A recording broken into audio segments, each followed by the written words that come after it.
चलिए, आज का दिन बेहद ही शुभ है।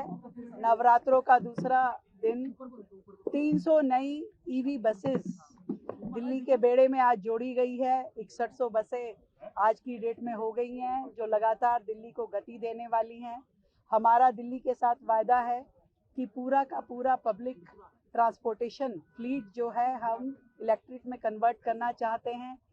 दिल्ली सरकार लगातार उस दिशा में बढ़ रही है और आज 300 नई बसों का उस फ्लीट में जुड़ना सच में हमारे लिए गर्व की बात है। और साथ ही हमने अंतर्राज्यीय बस सेवा दिल्ली से गाजियाबाद के लिए भी आज शुरू की है। ये हमारा 5वां इंटरस्टेट रूट है।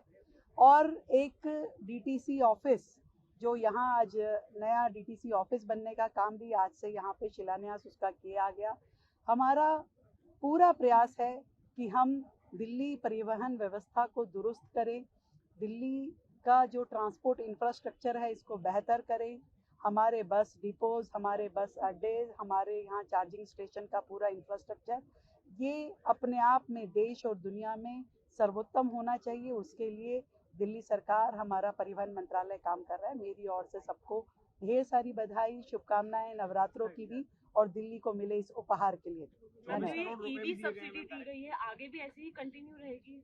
आज हमने पिछली सरकार के समय में जो सरकारों ने वायदा जनता से किया था ईवी में सब्सिडी देने का और दी नहीं थी, 2023 से लगातार वो सब्सिडी पेंडिंग थी। आज उसको हमने भुगतान किया है।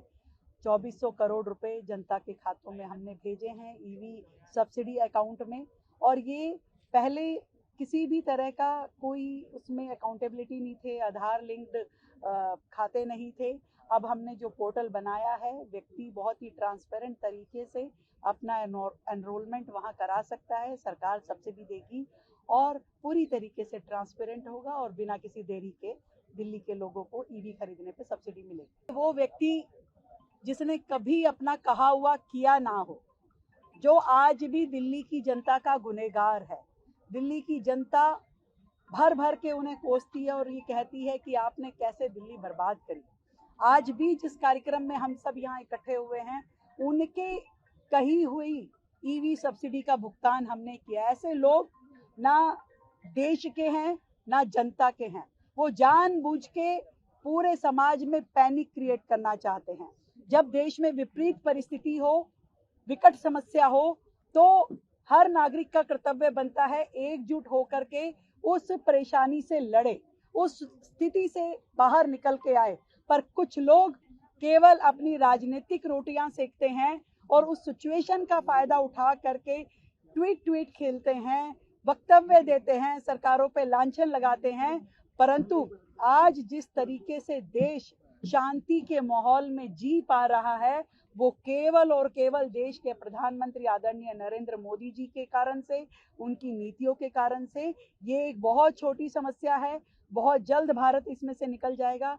परंतु हम उन सैकड़ों देशों से बहुत ज़्यादा सुरक्षित हैं और हमारे देश में बेहतर खुशहाली है और हम सुकून की सांस यहाँ ले पा रहे हैं मोदी जी के नेतृत्व में।